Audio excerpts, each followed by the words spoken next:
ये कहानी है सनम की, आपकी सनम की, उस सनम की जो एक मामूली सा ग्रोसरी शॉप चलाया करती थी, पर सपने हमेशा उस मोहल्ले के बाहर की दुनिया के देखा करती थी जिसे वो छूना चाहती थी। वो किसी अनोखे जंगल का जंगली फूल थी जो हर जगह महकना चाहती थी, अपनी हंसी से, मासूमियत से और अपनी फोटोग्राफिक मेमोरी से उसने कईयों के दिल जीते। और उस रात वो जंगली फूल जिसका नाम सनम था, वो उड़ते उड़ते वहाँ पहुँच गया जिस जगह को वो जानता तक नहीं था। वो कोई शाही महल सा था जहाँ गलती से वहाँ के राजकुमार ने उस फूल की खुशबू ले ली जिसे वो कभी भुला नहीं पाया।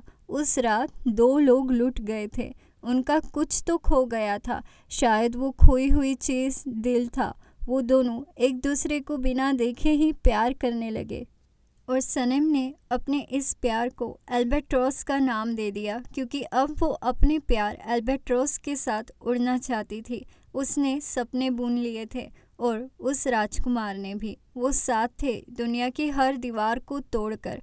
पर एक दिन उस राजकुमार को ये पता चला कि वो जिस सनम से प्यार करता है उसने न जाने कब से उसे धोखे में रखा है।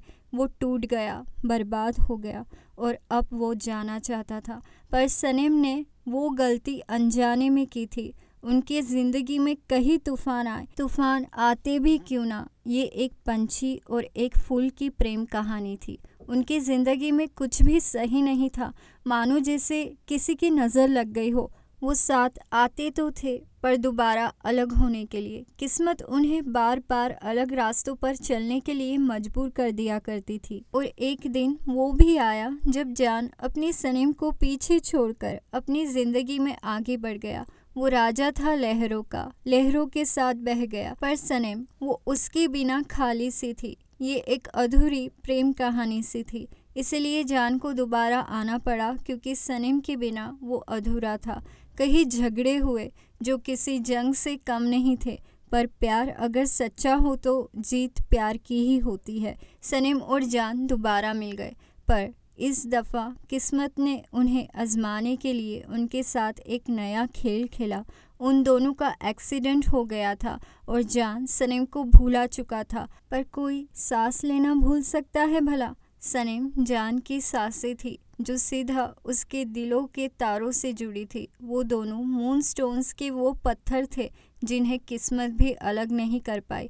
उनका प्यार सच्चा था, इसलिए सच्चे प्यार की जीत हुई। उन दोनों ने शादी कर ली और इस तरह सनम के सारे सपने सच हो गए। अपने अल्बाट्रॉस जान से शादी करने का सपना, राइटर बनने का सपना और अपने तीनों नन्हे अल्बाट्रॉस को दुनिया में लाने का सपना। सनम ने एक साथ 3 बच्चों को जन्म दिया था, जिसमें से 2 लड़कियां और 1 लड़का था। जान और सनम ने मिलकर अपने बच्चों का नाम कुछ ऐसे रखा था।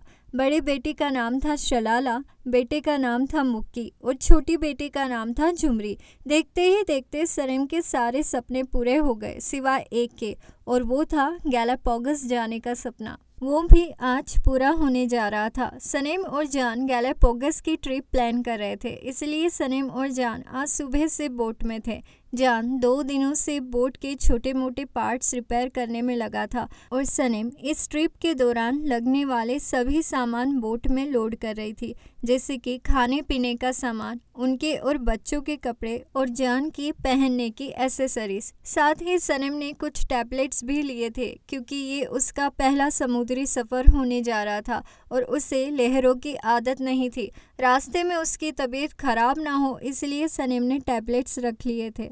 फिर सीन जान पर शिफ्ट होता है। वो बोट को स्मूथली चलाने के लिए बोट के लगभग सारे पार्ट्स रिपेयर कर देता है क्योंकि बोट कम से कम 2 सालों से पानी में खड़ी थी और अपनी शादीशुदा ज़िंदगी जीने के चक्कर में जान उसे भूल ही गया था। अब वो इंजन की ऑयलिंग करके उस पार्ट को खुला छोड़ देता है। इतने में ही सनम का फ़ोन बजने लगता है, तो सनम के बिज़ी होने के कारण जान ही वो फ़ोन उठा लेता है, पर जान की आवाज़ सुनकर वो अनजान शख्स फ़ोन कट कर देता है। फिर जान कहता है, अगर बात ही नहीं करनी है तो फ़ोन लगाते क्यों है? फिर सीन उस अनजान शख्स पर शिफ्ट होता है। उसे फ़ोन पर सनम की आवाज़ नहीं सुनाई देती है, इसलिए वो चिढ़ जाता है और पागलों की तरह हरकतें करते हुए कहता है, आखिर मैं कब तक तुम्हारी तस्वीरों को देखकर जीता रहूं? मुझसे अब बर्दाश्त नहीं होता है सनम, मैं तुमसे प्यार करता हूँ। जल्दी ही मैं तुम्हारे पति को मार दूंगा और तुम मेरी हो जाओगी, देखना मैं तुम्हें पाकर ही रहूंगा सनम। फिर सीन सनम पर शिफ्ट होता है। वो सामान जमाते जमाते सामने के नज़ारे को देखने लगती है। इतने में ही जान पीछे से आकर सनम को पकड़ लेता है। तो सनम कहती है, आपने तो मुझे डरा ही दिया। तो जान कहता है, मैं क्या करूं, तुम इतनी खूबसूरत जो हो, मैं खुद को रोक ही नहीं पाता। ऐसा कहकर जान और सनम किस करने लगते हैं। फिर सामान देखकर जान सनम से कहता है, तुम ये डबल डबल क्यों ले रही हो? मैंने खाने पीने का सामान पहले ही बोट में रख दिया है। तो सनम कहती है, हमारे साथ बच्चे हैं जान, बच्चों को बार बार खाना लगता है, आप नहीं जानते। तो जान कहता है, हम इटाली में उतरने वाले हैं, अगर कुछ लगा भी तो हम वहाँ से भी ले सकते हैं, देखना ये सामान किसी काम नहीं आएगा। ऐसा कहकर जान सनम के साथ मस्ती करने लगता है। फिर सीन लायला पर शिफ्ट होता है। वो प्रेग्नेंट होती है और उसे 8वां महीना चल रहा होता है। तो एमरे उसकी केयर ले रहा होता है। इसलिए मिल्की भी आंटी कहती है, पता नहीं इसी मंथ में सनम और जान उस आइलैंड पर जाने की जिद क्यों कर रहे हैं, उन्हें यहाँ हमारे साथ होना चाहिए। आखिर सनम लायला की बहन है और जान एमरे का भाई। तो एमरे कहता है, मॉम मैं कोई बच्चा नहीं हूँ, मैं बाप बनने जा रहा हूँ। पिछले 2 साल से कंपनी भी मैं ही संभाल रहा हूँ, मुझे भाई की ज़रूरत नहीं है। पहले ही वो हमारे लिए काफ़ी कुछ कर चुके हैं, इसलिए उन्हें अपने फैमिली के साथ एंजॉय करने दीजिए। वैसे भी डैड यहाँ जल्द ही आने वाले हैं। तो लायला कहती है, माँ मैं बिल्कुल ठीक हूँ, आप फिक्र मत करिए, आप पापा के पास दुकान पर जाइए, उन्हें आपकी ज़रूरत होगी।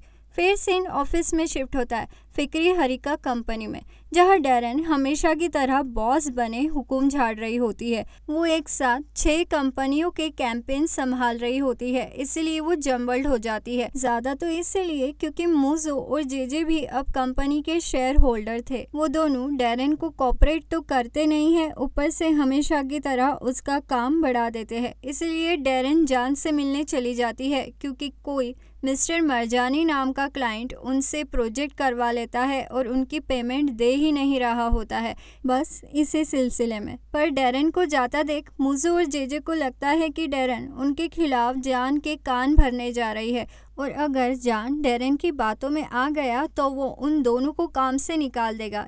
ये सोचकर मुजो और जेजे भी डैरेन के पीछे चल देते हैं। पर रास्ते में डैरेन उन्हें अपने कार के शीशे में देख लेती है और कहती है, ये क्या चल रहा है, तुम दोनों यहाँ क्यों आए हो? 1 मिनट, क्या तुम मेरा पीछा कर रहे हो? तुम दोनों कंपनी छोड़कर बाहर क्यों घूम रहे हो? ये ड्यूटी हावर्स है। तो ये सुनकर जेजे कहता है, आप भी तो बाहर घूम रही है ड्यूटी हावर्स में, इसलिए हम भी चाय पीने जा रहे हैं, हम आपका पीछा क्यों करेंगे? आप इतनी भी सुंदर नहीं है, और वैसे भी हम बॉस है, हम असिस्टेंट का पीछा क्यों करेंगे भला? तो डैरेन कहती है, चाय तो ऑफिस में भी मिलती है ना, बाहर क्यों आए हो फिर? तो मुजो कहता है, वो इसलिए क्योंकि ऑफिस की चाय खट्टी है, बिल्कुल तुम्हारे ही मुंह की तरह। सामने देखो वरना एक्सीडेंट हो जाएगा और तुम नरक सिधार जाओगी। तो ये सुनकर डैरेन गुस्सा होकर गाड़ी की स्पीड बढ़ाकर वहां से चली जाती है।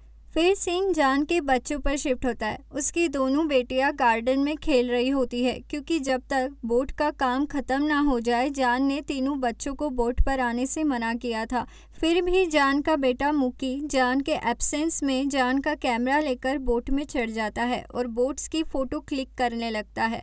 इतने में ही उसकी नज़र बोट के इंजन पार्ट पर गिरती है, जो कि पूरी तरह से खुला होता है। अब उसे वहाँ कलरफुल वायर्स नज़र आ जाती है, इसलिए वो कैमरे को भूलकर उन वायर्स के साथ खेलने लग जाता है। पर इसी खेल के चक्कर में वो अनजाने में कुछ वायर्स को बोट के इंजन से कनेक्ट कर देता है, जिससे इंजन स्टार्ट हो जाता है। अब सब कुछ इतने जल्दी में होता है कि मुकी को कुछ समझ में ही नहीं आता है। उसे ऐसा लगता है कि शायद उसके पापा जान बोट पर आए हैं और उन्होंने बोट स्टार्ट की होगी, इसीलिए वो पापा पापा चिल्लाते हुए भागता है।